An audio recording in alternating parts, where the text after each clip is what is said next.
Capricorn کے لیے یہ مہینہ ذرا سخت ہے.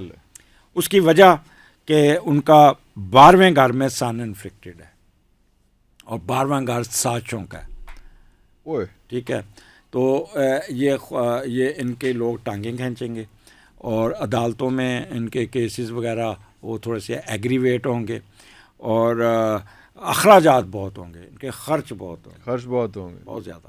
اور کچھ کیپریکون ہڈن افیئرز میں بھی جائیں گے, دوسری شادی بھی کر سکتے ہیں, پہلی بیوی کے ہوتے ہوئے بھی دوسری شادی جسے کہتے ہیں خفیہ شادی, اس میں زیادہ تر ٹائم گزارنے کی کوشش کریں گے اور پکڑے جائیں گے.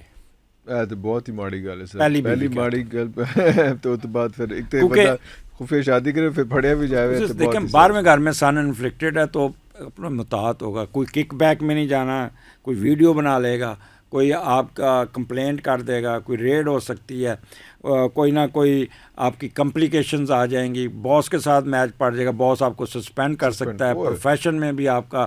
تو کیپریکون کے لیے 12 جنوری تک سیز فائر بالکل ایسے بن کے رہنا ہوگا. ٹھیک ہے سر, ٹھیک, کوئی بات نہیں, آپ بہت گندے ہیں جی, میں گندا ہوں. یہ ہے اس طرح وقت گزارنا, اس طرح وقت گزارنا. اور جیسے 12 جنوری نا, پھر بے شک یہاں سے اپنی تلوار نکال. اچھا 12 جنوری کے بعد ٹھیک ہے, تیری ایسی تیسی وہ تب تک آپ نوٹ کرتے ہیں کنے کنے میرے نال کی کیتا ہے, تو اس کے بعد پھر 12 جنوری کے بعد پوچھیں گے. تو اس لیے Capricorn they must be very careful.